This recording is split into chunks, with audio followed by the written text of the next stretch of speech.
Assalamualaikum warahmatullahi wabarakatuh.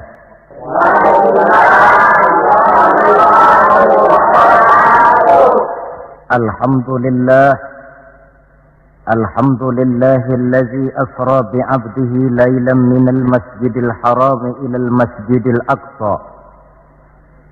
Wassalatu wassalamu ala sayyidina Muhammadin alladzi kanat hasanatuhu la tuhsa wa ala alihi wa ashabihi ahli sidqi wat tuqa, amma ba'du.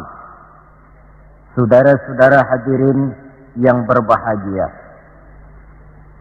manusia ini hidup dalam 3 dimensi waktu: masa lalu, masa sekarang, dan masa yang akan datang. Masa lalu katanya adalah kenangan, masa sekarang adalah kenyataan, dan masa yang akan datang adalah harapan, impian, khayalan, atau cita-cita. Orang yang baik sesungguhnya adalah orang yang pandai mengambil pelajaran dari masa lalu untuk dapat menentukan sikap pada hari ini dan sekaligus merencanakan hari yang akan datang. Sehingga hari ini harus lebih baik daripada kemarin, dan besok harus lebih baik daripada hari sekarang ini. Dalam konteksnya dengan itulah kita pada pertemuan kali ini akan membicarakan tentang hikmah Isra dan Mi'raj. Satu peristiwa masa lampau yang tetap tidak kehilangan relevansinya untuk kita jadikan pelajaran bagi kita yang hidup di penghujung abad ke-20 ini. Kalau kita perhatikan, hampir setiap bulan dalam Islam ini mempunyai nilai-nilai sejarah.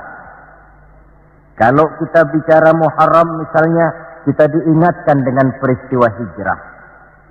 Kita bicara Ramadan, diingatkan dengan peristiwa nuzulul Quran. Kita bicara bulan Zulhijjah, diingatkan dengan peristiwa kurban. Kita bicara bulan Syawal, diingatkan dengan Idul Fitri.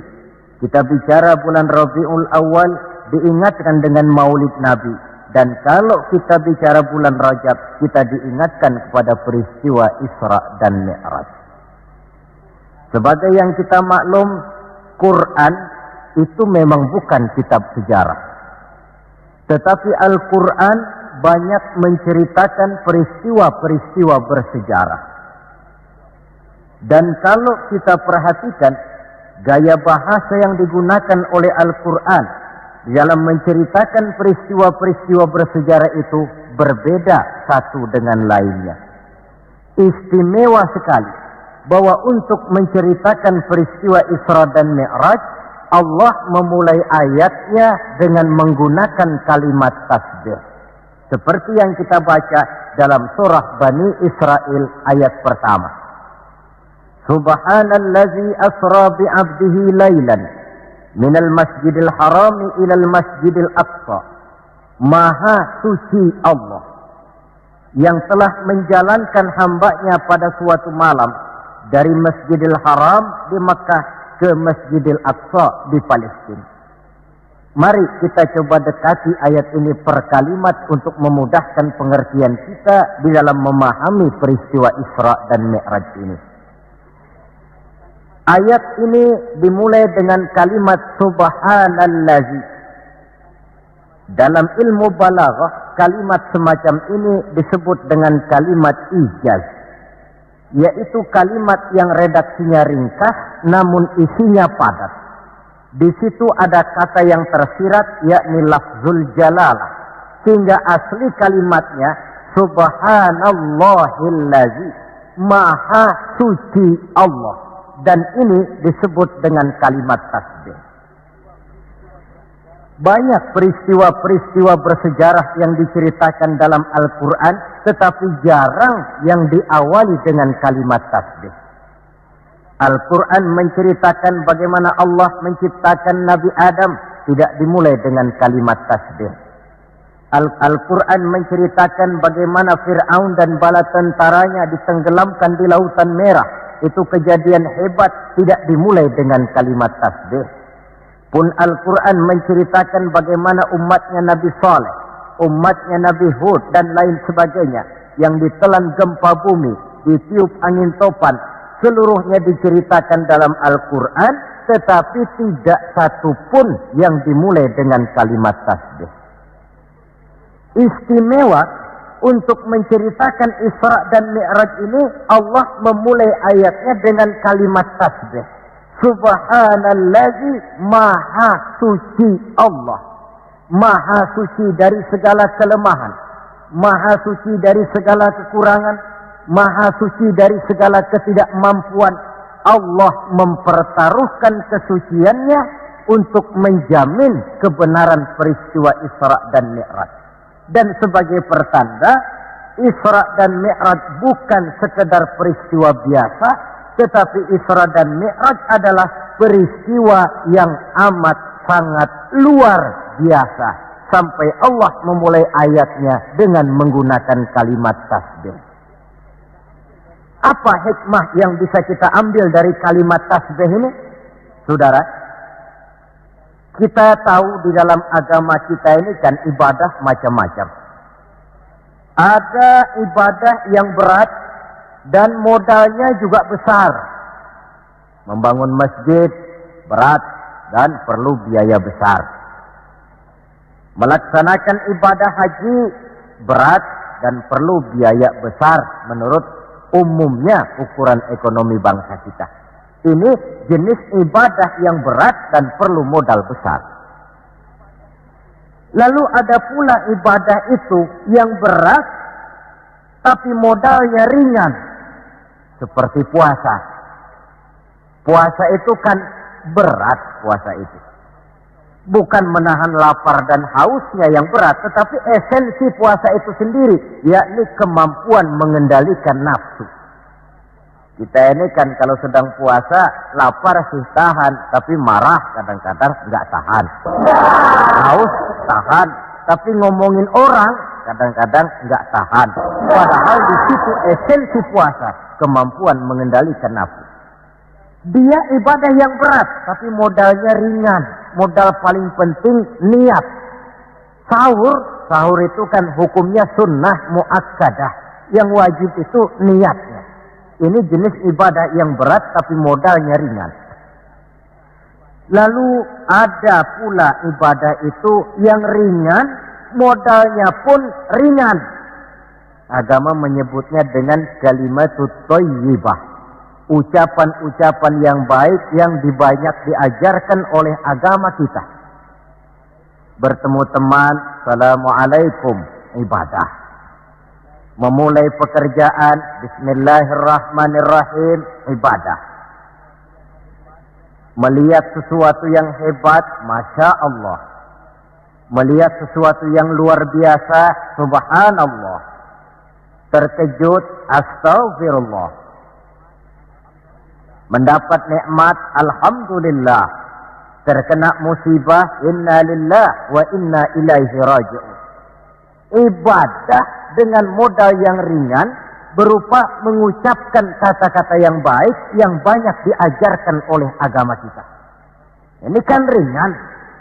Orang tidak perlu syarat toharoh, orang tidak punya wudhu itu istighfar boleh. Tidak punya wudhu itu baca sholawat boleh. Membiasakan ucapan-ucapan yang baik di dalam kehidupan. Itu hikmah yang kita ambil dari kalimat subhanallah.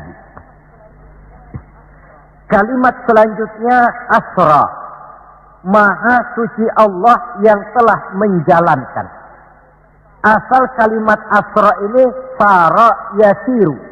Lalu dibentuk dalam bentuk majhul menjadi asra yusri isra'an.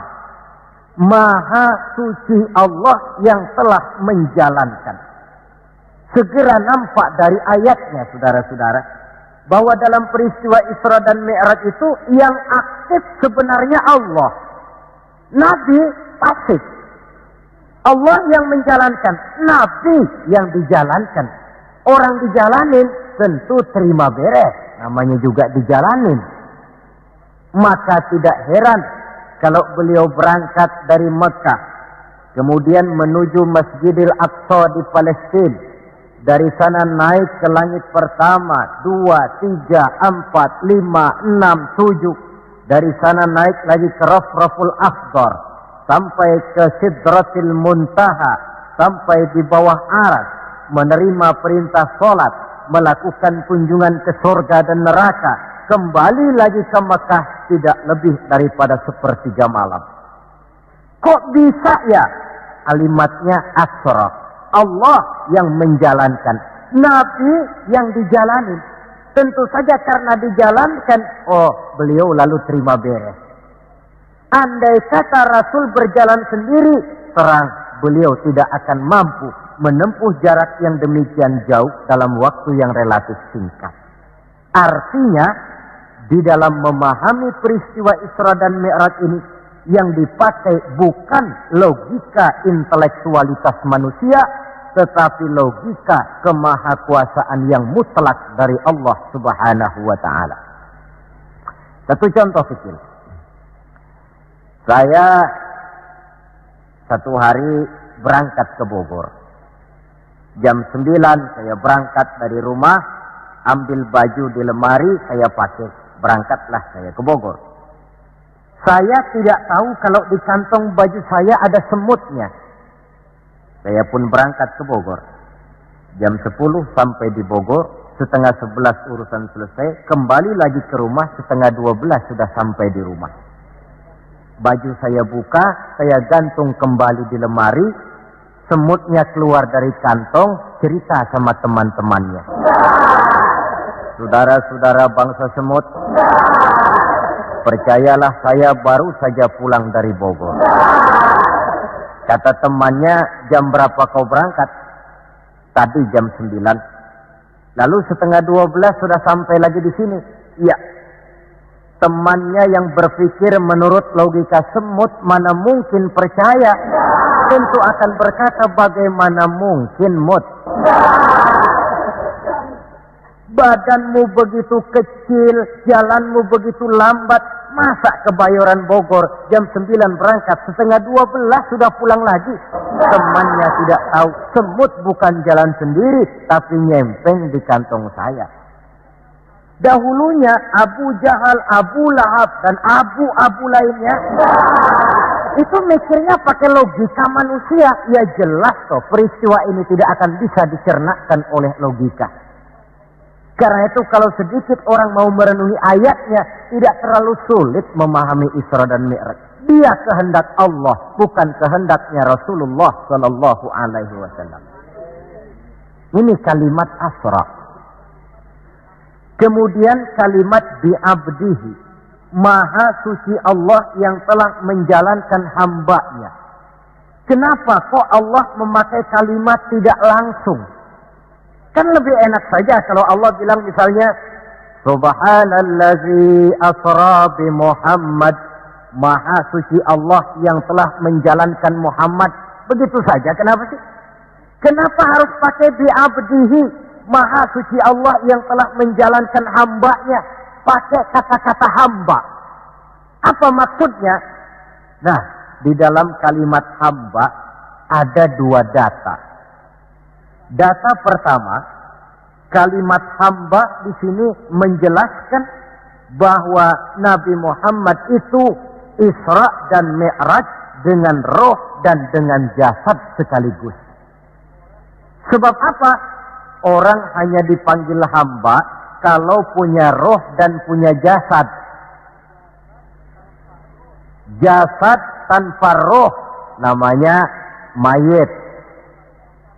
Roh tanpa jasad gentayangan, mungkin namanya pocong. Orang dipanggil hamba tentunya lengkap jasad dan roh sekaligus. Karena itu kalimat bi'abdihi sudah merupakan jawaban Isra Mi'raj terjadi dengan jasad dan dengan roh. Itu data pertama. Data yang kedua, kalimat bi'abdihi ini menjelaskan bahwa Nabi Muhammad itu oleh Allah benar-benar telah diakui sebagai hambanya. Maka lalu dipanggil hamba dalam ayat ini. Saudara mungkin lalu bertanya, Kalau cuma sekedar urusan itu, apa kita ini bukan hamba Allah? Ya tentu, kita ini hamba Allah. Kata siapa? Kata kita. Kalau kata kita, namanya mengaku. Orang mengaku tentu boleh-boleh saja, namanya ngaku. Cuma diakui atau tidak, ini yang jadi masalah. Saya bisa saja berkata, saya kenal dengan Bapak Presiden. Tapi yang jadi masalah, apakah Bapak Presiden juga kenal dengan saya? Dengan kata lain, kalau kata-kata hamba Allah keluar dari mulut manusia, nilainya murah. Kenapa murah? Sebab itu pengakuan. Tapi kalau keluar dari Allah sendiri, itu yang mahal. Maksudnya bagaimana? Berapa banyak manusia di dalam hidup ini, mulutnya berkata saya hamba Allah, tapi perbuatannya membuktikan dia hamba dunia, hamba nafsu, budak jabatan, budak pangkat, budak harta. Tidak sesuai antara ucapan dengan perbuatannya. Dari kalimat bi'abdihi ini kita ambil hikmah. Sekali kita menjadi hamba Allah, jangan menghamba kepada yang selain Allah. Sebab syahadat yang kita ucapkan punya konsekuensi. Asyhadu an la ilaha illallah. Saya bersaksi tidak ada Tuhan melainkan Allah. Maka itu berarti saya tidak akan menyembah kecuali hanya kepada Allah. Saya tidak akan pernah takut kecuali hanya kepada Allah. Saya tidak akan pernah minta tolong kecuali hanya kepada Allah. Saya tidak akan menggantungkan hidup kecuali hanya kepada Allah. Saya tidak akan pernah takut kecuali hanya kepada Allah. Konsekuensi yang logis daripada ucapan kalimat syahadat itu. Sekali kita menghamba kepada Allah, jangan menghamba kepada yang selain Allah. Adapun Nabi sebelum dipanggil bi'abdihi dalam ayat ini, kita baca dari sejarah. Tahun-tahun sebelum beliau dipanggil dengan kalimat bi'abdihi, tahun kelabu, amul huzni dalam sejarah itu, tahun duka cita. Beliau ditinggal oleh paman tercinta Abu Thalib. Setelah paman tercinta meninggal, istri tercinta pun wafat, Khadijah. Wafat kedua pelindung ini makin meningkat gangguan kafir Quraisy. Dihina, dicemoohkan, dicaci maki, dilontari dengan kotoran unta, bahkan akan diancam untuk dibunuh. Lulus menghadapi semua itu, Allah panggil beliau bi'abdihi. Seolah-olah Allah mengatakan, Muhammad itu betul-betul hambaku, tidak bergeser nilai kehambaannya apapun yang menimpa dia. Saudara hadirin yang saya hormati, ini kalimat bi'abdihi. Jadi dari sini kita bisa memahami Isra yang merupakan perjalanan Nabi dari Masjidil Haram hingga ke Masjidil Aqsa, dan Mi'raj yang naiknya Nabi dari Masjidil Aqsa menghadap Allah semata-mata merupakan peristiwa yang terjadi menurut apa maunya Allah. Nah, kemudian apa tujuan daripada Isra dan Mi'raj itu? Hakikatnya cuma Allah yang tahu tentu. Namun kalau kita lihat di penghujung ayatnya, kita akan menemukan kalimat linuriyahu min ayatina. Keseluruhan perjalanan yang ajaib itu, sejak berangkat sampai kembali, tujuannya linuriyahu min ayatina. Untuk kami perlihatkan kepada Nabi Muhammad itu sebagian kecil daripada tanda-tanda kebesaran kami. Untuk disampaikan kepada umatnya dan kemudian menjadi pelajaran di dalam mengarungi kehidupan. Seluruh perjalanan yang dilihat oleh Nabi, seluruh pemandangan yang ditemui di dalam perjalanan, itu merupakan sebagian kecil dari tanda-tanda kebesaran Allah. Dan itu merupakan tampil contoh pelajaran buat kita yang hidup di zaman sekarang ini. Misalnya, di dalam perjalanan Rasul melihat ada orang mencakar-cakar mukanya dengan kukunya sendiri. Beliau bertanya, ya Jibril, itu orang macam apa? Jibril yang waktu itu bertindak sebagai bodyguard menjelaskan, Muhammad, itulah contoh daripada umatmu, orang-orang yang suka memburuk-burukan saudaranya sendiri. Ditamsilkan bagaikan orang yang mencakar mukanya sendiri. Sebab muslim ini bersaudara seperti satu tubuh. Jikalau yang satu sakit, yang lain akan ikut merasakan sakit. Jikalau satu terinjak, yang lain merasakan akibatnya. Ibu jari tersandung batu, mulut akan berkata aduh, air mata akan keluar, kepala mungkin akan ikut pusing, dan itu refleks tanpa harus menunggu undangan. Orang yang memburuk-burukan saudaranya sendiri, hakikatnya mencakar mukanya sendiri. Bak kata pepatah, menepuk air di dulang, terpercik muka sendiri. Lalu beliau melihat pula ada orang dipotong lidahnya. Kata malaikat Jibril, Muhammad, itu tamsil daripada umatmu, orang-orang yang suka mengumpat, para pembuat fitnah, tukang bikin gosip dan menjelek-jelekan orang lain. Maka lidahnya akan dipotong sedemikian rupa.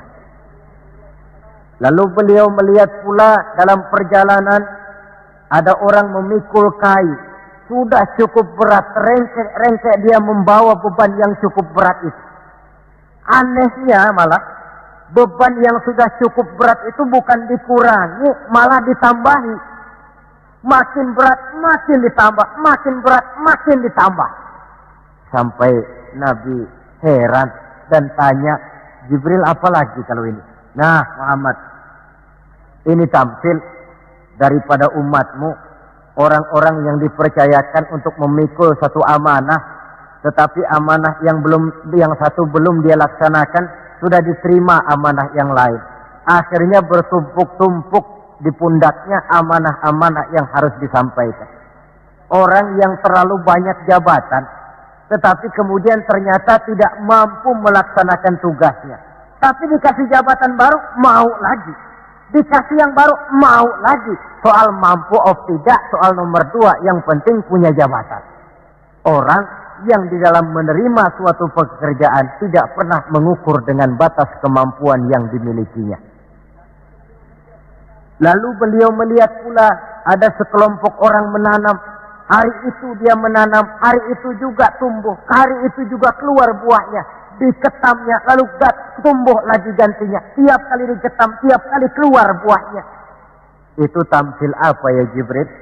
Kata malaikat Jibril, wahai Muhammad, itulah satu contoh daripada umatmu, orang-orang yang gemar memberikan bantuan kepada orang yang memang memerlukannya. Mereka yang rajin sedekah, membantu fakir miskin, menyantuni yatim piatu, memberikan bantuan kepada pengembangan dakwah, madrasah, pendidikan dan pesantren. Hakikatnya mereka mengeluarkan uang, tetapi hakikatnya itu adalah untuk kepentingan diri mereka sendiri. Dicontohkan laksana orang, hari itu dia menanam, hari itu tumbuh buahnya. Dia petik, keluar lagi gantinya. Begitu seterusnya, tidak pernah berhenti. Jadi orang yang rajin bersedekah, senang memberikan bantuan kepada mereka yang memerlukannya, pada hakikatnya adalah orang-orang yang tidak pernah merugi barang sedikit pun. Malah milik kita yang sebenarnya adalah apa yang sudah kita belanjakan di jalan Allah. Uang kita di kantong kita adalah uang kita hari ini. Besok barangkali uangnya sopir taksi. Uang yang ada di dompet, uang kita hari ini. Besok barangkali uangnya tukang rokok. Uang kita yang sebenarnya, apa yang sudah kita belanjakan di jalan Allah. Baik dalam bentuk zakat, infak, sedekah, dan lain sebagainya. Tentu banyak peristiwa yang dilihat oleh Nabi di dalam perjalanan yang seluruhnya merupakan pertanda kebesaran dari Allah Subhanahu wa Ta'ala. Nah, saudara, kemudian di antara tujuan Isra dan Mi'raj, di samping memperlihatkan sebagian kecil tanda kebesaran Allah, menerima perintah sholat. Dari segi menerimanya saja sholat itu sudah istimewa. Coba kita lihat. Allah perintah kita puasa. Cukup turun ayat. Ya ayyuhalladzina amanu kutiba alaikumus siyam. Cukup turun ayat. Allah perintah orang yang mampu untuk melaksanakan ibadah haji. Cukup turun ayat. Allah perintah kita bayar zakat. Cukup turun ayat. Tapi Allah perintah kita sholat. Tidak cukup cuma sekedar turun ayat. Nabinya langsung dipanggil. Dari segi ini saja, sholat itu sudah istimewa. Benar kalau Nabi menyatakan, innama masalus sholati fid din kama salir ra'si fil jasad. Kedudukan sholat dalam agama sama dengan kedudukan kepala dalam anggota badan manusia. Kita yakin manusia tidak punya sebelah tangan, mungkin masih bisa hidup. Manusia tidak punya sebelah kaki, barangkali masih bisa hidup. Manusia tidak punya sebelah telinga, masih bisa hidup. Tapi kalau manusia sudah tidak punya kepala, umpama hidup juga, itu barangkali tulen turunannya kuntilanak. Begitulah kita lihat kedudukan sholat ini di dalam agama. Begitu pentingnya sampai untuk menerima perintah sholat, Allah langsung memanggil Nabi kita Muhammad sallallahu alaihi wasallam. Saudara hadirin yang saya hormati, apa sih sebenarnya perlunya kita sholat itu? Tidak untuk menggembirakan Allah. Se-ASEAN orang tidak ada yang sholat, Allah tidak akan pensiun. Jangan lagi kita berpikir, barangkali kalau kita di Jakarta ini tidak sholat, Allah rugi. Tidak. Tidak usahlah se Jakarta, se-ASEAN lah. Tidak ada orang yang sholat. Allah tetap Allah.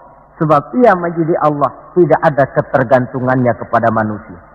Ia tidak pernah mengambil manfaat daripada perbuatan manusia. Sholat yang diperintahkan kepada kita, manfaatnya akan kembali kepada kita. Apa sih manfaat sholat itu dalam hidup ini? Untuk menjawab apa manfaat sholat, coba kita lihat. Ayat yang memerintahkan sholat itu selalu oleh Allah dimulai dengan kata aqimis sholat.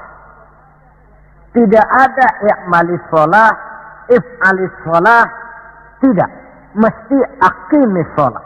Dirikan sholat. Bukan kerjakan. Tapi dirikan. Maaf saudara. Mungkin di antara kita sudah banyak yang mengerjakan sholat. Tapi belum banyak yang mendirikan sholat. Apa bedanya Pak mengerjakan sholat dengan mendirikan sholat itu? Kalau mengerjakan sholat itu cuma asal sekedar gugur kewajiban. Kadang-kadang keluar sholat Jumat nukar sendal.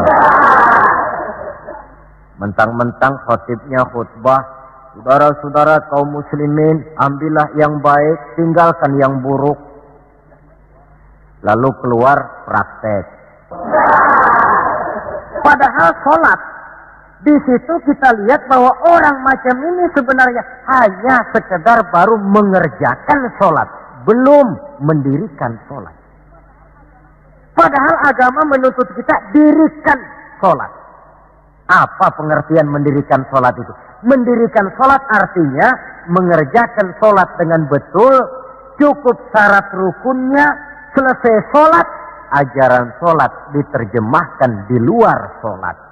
Itu artinya mendirikan sholat. Jadi ada istimrar, kontinuitas, kesinambungan kata orang sekarang.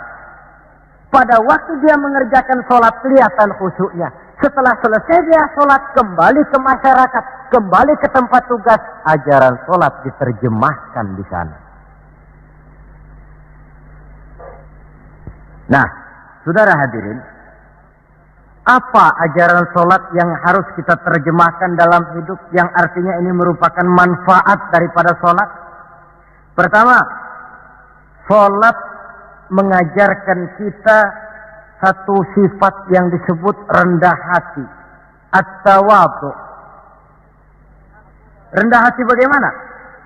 Anggota badan kita yang paling kita hormatikan kepala. Kalau bergurau dengan teman, dipukulnya tangan kita, masih senyum kita. Dipegangnya kaki, masih senyum kita. Tapi kalau sudah kepala, marah. Namun kepala yang begini kita hormati, manakala sujud di hadapan Allah, sama rendahnya dengan telapak kaki kita. Allahu Akbar. Selesai sholat, kembali ke masyarakat, sombongnya hilang. Ini mendirikan sholat. Sebab apa? Dia tahu orang sombong itu Allah tidak senang. Iblis diusir dari sorga itu kan cuma karena sombong. Diperintah sujud kepada Nabi Adam, dia tidak mau. Allah tanya Iblis, kenapa kau tidak mau? Ini kan perintahku, kata Allah. Iblis dengan sombongnya menjawab, wahai Allah, saya akan diciptakan dari api, Adam kan dari tanah. Unsur api lebih mulia daripada unsur tanah. Masa saya harus sujud sama Adam yang baru kemarin? Gengsi ah. Kata Allah, kamu sombong Iblis. Surga bukan tempat orang sombong. Keluar. Iblis diusir dari surga. Jadi kira-kira sajalah yang sudah di surga itu sombong saja diusir. Apalagi kita yang masih di dunia ini. Dalam segala bentuknya, sombong itu Allah tidak senang. Sombong ilmu, Allah tidak senang. Mentang-mentang punya ilmu agama, tepuk-tepuk dada, nih saya satu-satunya ustadz di sini. Semuanya mesti ngaji sama saya ya. Kalau tidak ngaji sama saya, Islamnya kurang tapi sah. Sombong dengan ilmu. Sombong harta, ibu-ibu, Allah juga tidak senang. Sombong pangkat pun demikian juga, yang wajar-wajar sajalah kita dalam hidup. Tawadhu. Yang kedua, sholat mengajarkan kita untuk ikhlas. Berbuat tanpa pamrih. Kalau sudah Allahu Akbar, itu sudah karena Allah. Orang mau puji atau tidak, mau tahu atau tidak, mau dengar atau tidak, yang penting Allah. Tertanam keikhlasan.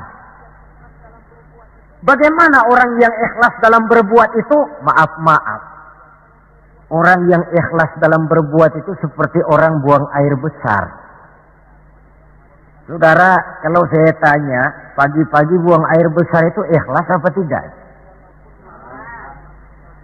Walaupun malam saudara habis makan enak, sate, opor ayam, buahnya anggur, apel, besok pagi dibuang, ikhlas. Tidak pernah ditengok-tengokin. Begitu jatuh lalu dilihat, ini jangan-jangan satenya ini, tidak. Sudah jatuh ya sudah, kurelakan di kau pergi. Berbuat tanpa pamrih, yang penting Allah. Ini mendirikan sholat. Yang ketiga, ini saya kira yang banyak dicari orang sekarang. Sholat itu memberikan ketenangan dalam hidup. Ketenangan bagaimana? Kita manusia hidup ini kan punya ambisi dan emosi. Yang orang lain punya, kita kepengen. Yang orang lain bisa, kita kepengen. Itu wajar, namanya manusia mesti punya emosi. Tapi emosi yang membludak tanpa dinetralisir akan bisa menimbulkan psikosomatik. Di mana manusia disiksa oleh perasaannya sendiri. Cobalah. Kadang-kadang dia lihat tetangganya beli televisi berwarna. Tetangga yang sebelah meriang. Enggak diapa-apain, meriang. Tetangganya malah makin kaya, besok beli kulkas. Wah, dia makin gawat, opnam, masuk rumah sakit. Di rumah sakit dapat kabar tetangganya beli mobil, wah mati dia. Disiksa oleh perasaannya sendiri. Orang yang sholat lain. Jam 11 siang lihat tetangga bawa TV berwarna baru. Temperatur naik, panas, wajar. Datang waktu zuhur, kutub-kutub badan yang panas karena lihat tetangga bawa TV baru, didinginkan oleh air wudhu. Begitu terkena air wudhu, temperatur turun, adem. Selesai wudhu, menghadap ke arah kiblat, usolli fardhu zuhri, Allahu Akbar, Allah yang maha besar. Temperatur makin turun ke titik nol, titik netral. Sebab apa? Dia sudah berhadapan dengan zat yang maha besar. Allahu Akbar, yang besar cuma Engkau ya Allah. Televisi tetangga saya mah kecil. Itu sebabnya Nabi pernah mengisyaratkan tanda orang bahagia itu dalam urusan dunia dia lihat ke bawah. Tapi dalam urusan akhirat, dalam urusan agama, dia melihat ke atas. Kalau dia punya mobil, dia berkata, Alhamdulillah kita ini punya mobil. Tetangga sebelah cuma punya motor. Kata yang punya motor, Alhamdulillah punya motor. Tetangga sebelah cuma sepeda aja kemana-mana. Kata yang punya sepeda, Alhamdulillah punya sepeda. Tetangga sebelah kemana-mana jalan kaki terus. Kata yang jalan kaki, Alhamdulillah masih bisa jalan. Tetangga sebelah lumpuh bertahun-tahun gak kemana-mana. Kata yang lumpuh, Alhamdulillah masih hidup. Tetangga sebelah kemarin out, nggak balik lagi. Timbul rasa syukur. Lalu dalam urusan akhirat, agama melihat ke atas. Kalau dia bisa jaga sholat yang 5 waktu, kenapa saya tidak? Kalau dia bisa baca Quran, kenapa saya tidak? Kalau dia walaupun hidup sederhana berani membantu pembangunan masjid, musola, madrasah, kenapa saya yang lebih kaya tidak?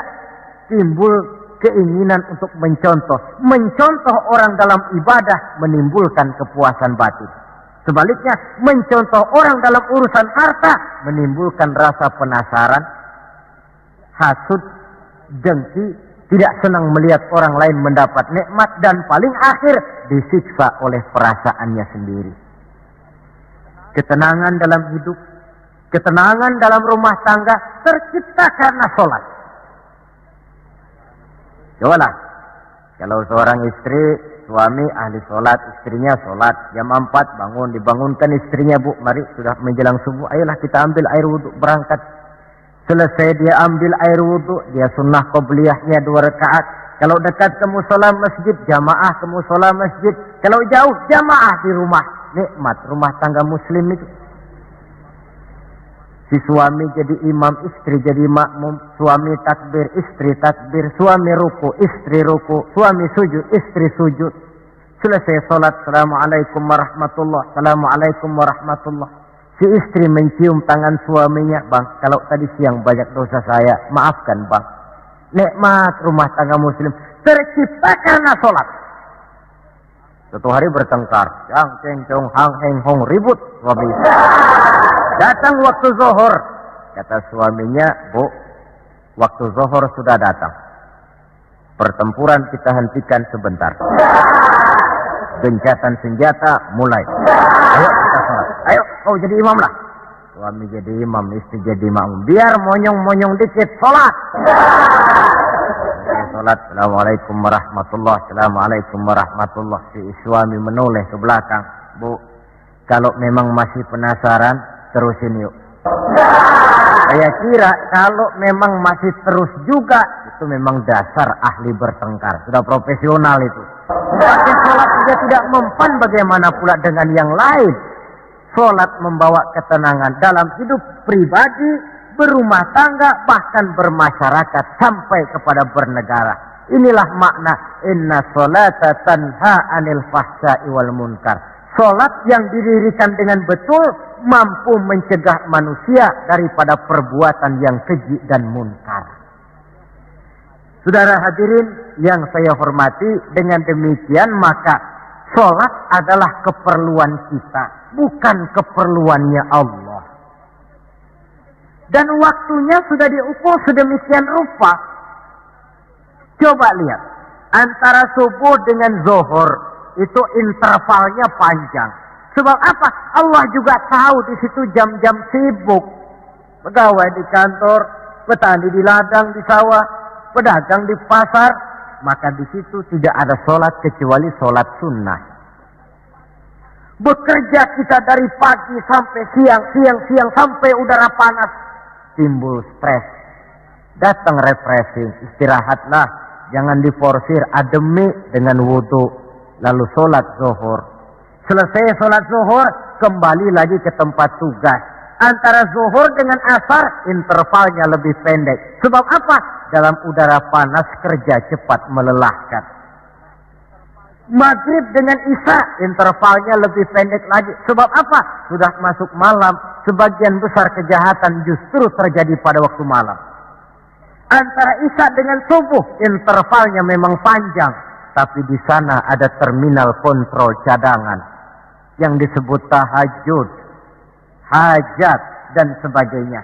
Terminal-terminal kontrol cadangan untuk menjaga stabilitas temperatur batin manusia. Jadi dengan demikian, kalau diabaikan, kerugian untuk manusia sendiri. Sebab hakikatnya Allah tidak pernah mengambil manfaat daripada amal dan perbuatan manusia itu. Nah, saudara-saudara, dari uraian yang singkat ini, kita ambil beberapa kesimpulan. Pertama, Isra dan Mi'raj adalah maunya Allah. Kita manusia punya kemauan, Allah juga punya kemauan. Kalau kemauan kita sesuai dengan kemauan Allah, tentu jadi. Kalau tidak, ya tidak. Maunya Allah yang jadi, bukan maunya kita. Nah, agar mau kita dimaui Allah, caranya bagaimana? Mudah saja. Ikuti apa maunya Allah, nanti dia ikuti maunya kita. Dekati Allah, nanti dia dekat dengan kita. Kalau dekat, fasilitas tentu dikasih. Kalau kita dekat sama lurah saja kadang-kadang dapat fasilitas kan. Dekat dengan orang-orang tertentu bisa mendapat fasilitas.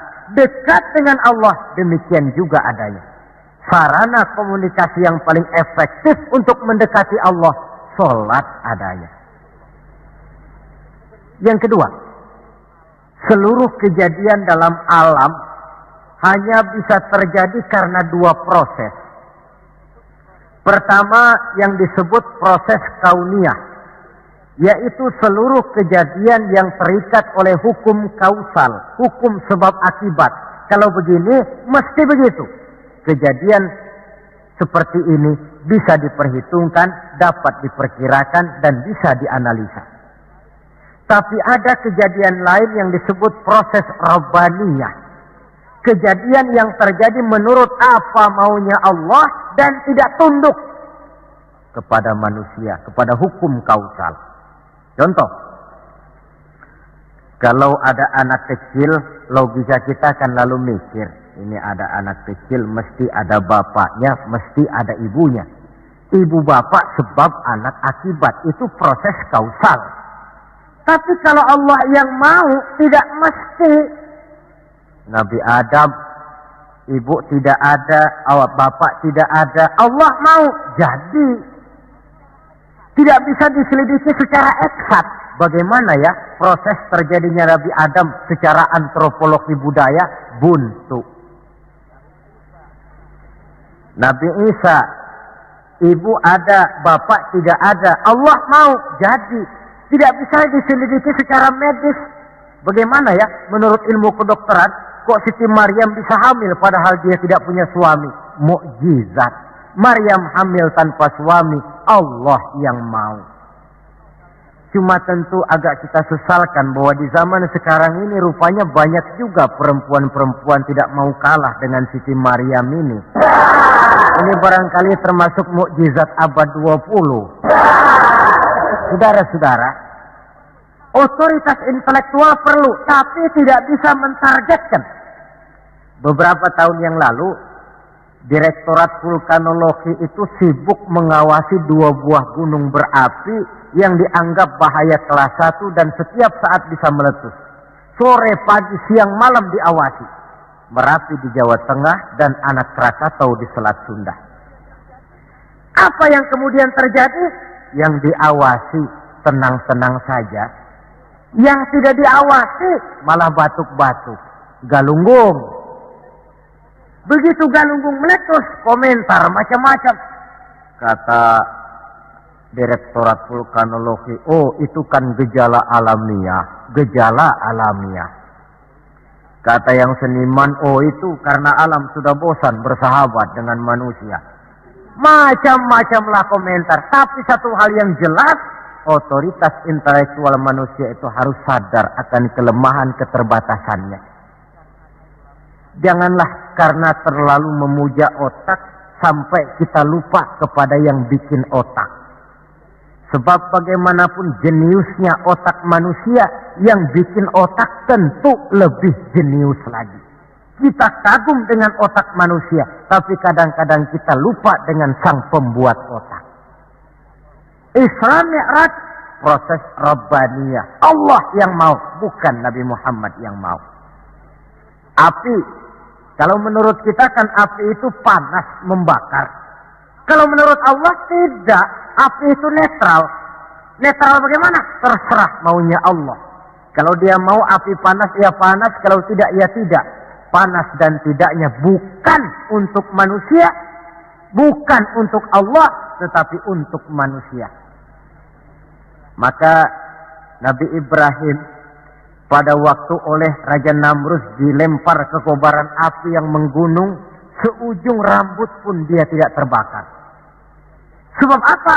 Ketika dia hampir jatuh ke dalam api, Allah berkata kepada api, ya naru kuni bardan wa salaman ala Ibrahim. Hai api, dirilah kamu, selamatkan Ibrahim. Api tunduk kepada maunya Allah, seujung rambut pun Nabi Ibrahim tidak terbakar, malah kedinginan di tengah kobaran api.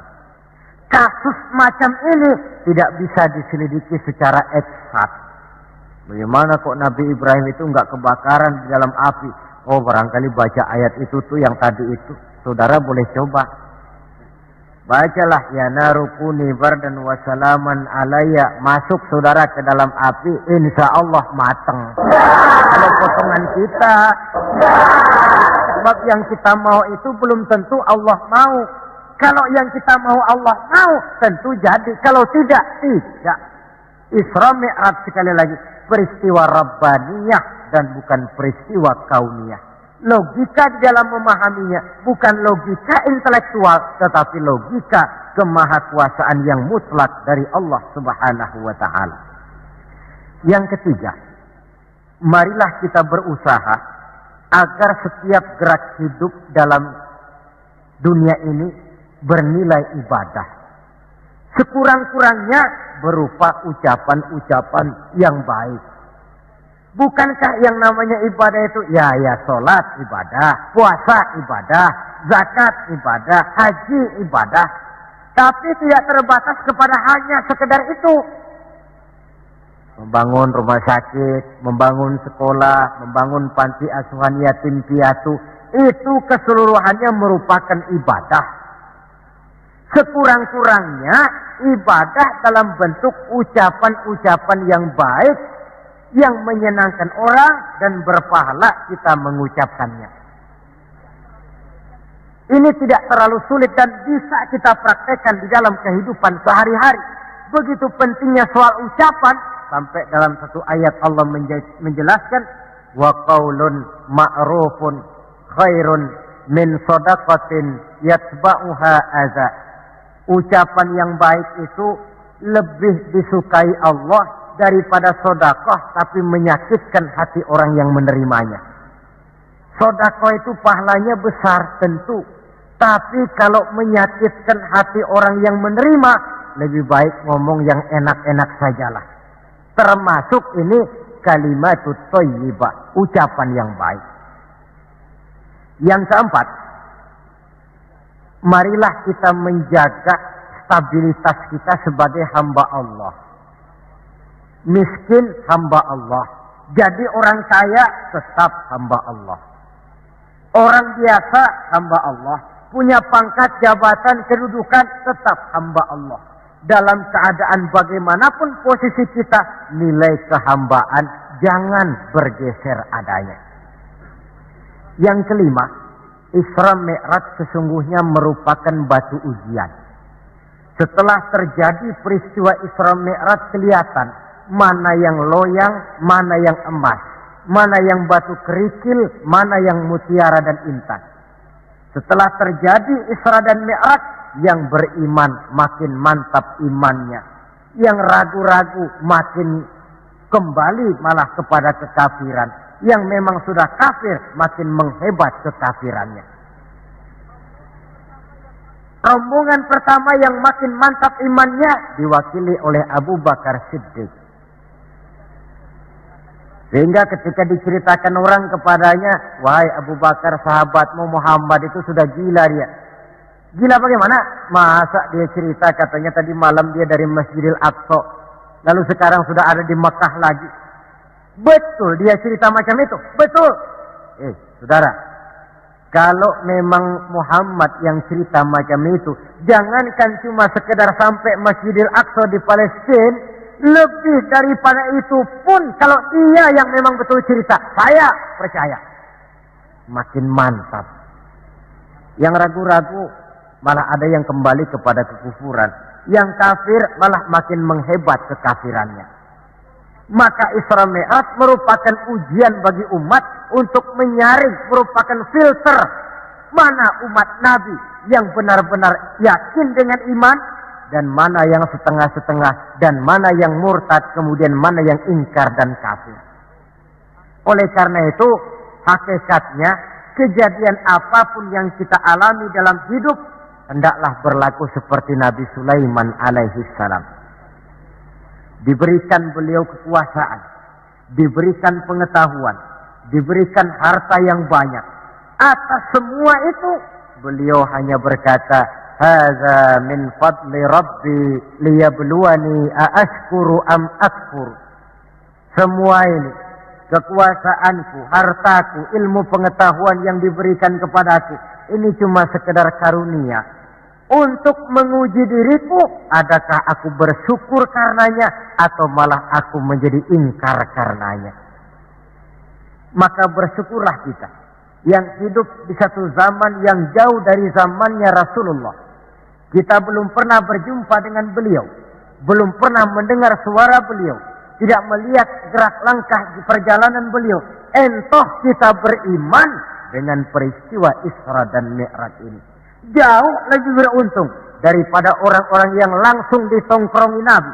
Mereka melihat wajah Nabi, mendengar Nabi membaca wahyu, melihat mukjizat, tetapi mereka tidak juga mau beriman.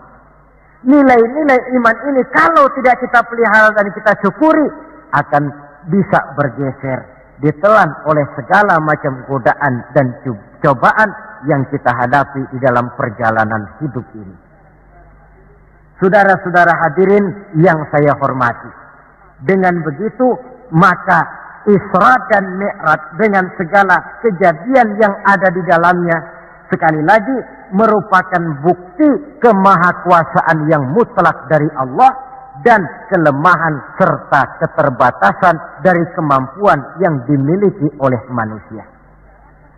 Membicarakan Isra dan Mi'raj artinya bercermin di dalam perjalanan yang luar biasa itu. Bercermin apa?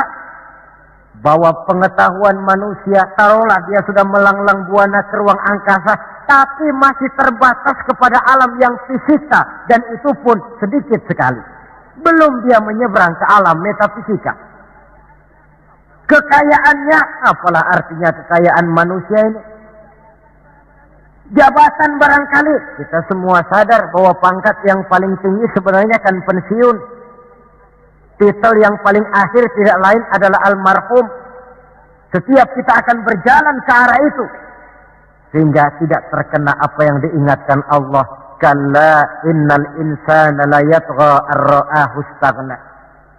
Manusia itu mudah lupa diri manakala melihat dia sedikit mampu, kaya, berkuasa, pandai, mudah lupa diri.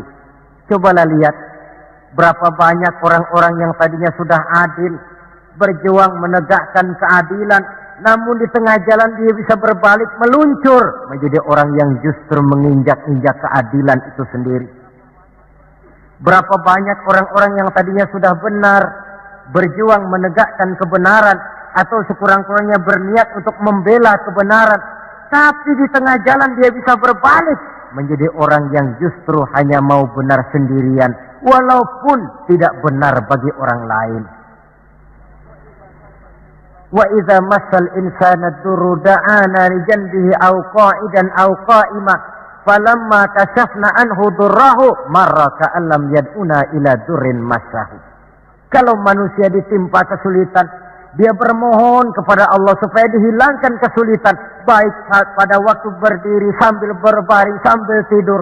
Manakala kesulitan sudah dihilangkan, marra ka'an lam yad'una ila durrin massahu, dia pun berjalan dengan sombongnya, seolah-olah belum pernah minta tolong kepada Allah. Ini kecenderungan manusia. Itulah sebabnya yang terakhir sekali dari pembicaraan kita kali ini, puncak kebahagiaan seorang muslim tidak lain adalah bertemu Allah. Bagaimanapun nikmatnya masuk surga, kalau diukur dengan bertemu Allah, masih jauh lebih nikmat bertemu Allah. Nabi di puncak perjalanan Mi'raj bertemu Allah. Tapi pertemuan itu diawali dengan berbagai macam cobaan, ujian, fitnahan, sampai kepada ancaman akan dibunuh. Paling akhir beliau mendapat perkenan bertemu Allah. Puncak kebahagiaan hidup yang belum pernah diberikan kepada seorang pun manusia, baik sebelum atau sesudah beliau. Jadi begitulah seperti pepatah bilang, habis gelap mesti terbit terang. Inna ma'al usri yusra. Di balik segala kesulitan itu, insya Allah akan menunggu kemudahan. Kesulitan adalah bagian daripada hidup. Bukan untuk ditakuti, tetapi untuk dicarikan jalan keluar bagaimana pemecahannya.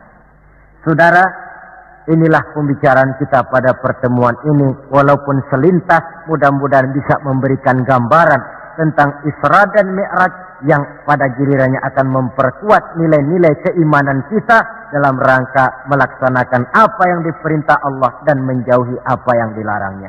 Terima kasih banyak atas perhatian saudara. Mohon maaf atas segala kekurangan. Usikum wa iyaya bitaqwallah. Wassalamualaikum warahmatullahi wabarakatuh.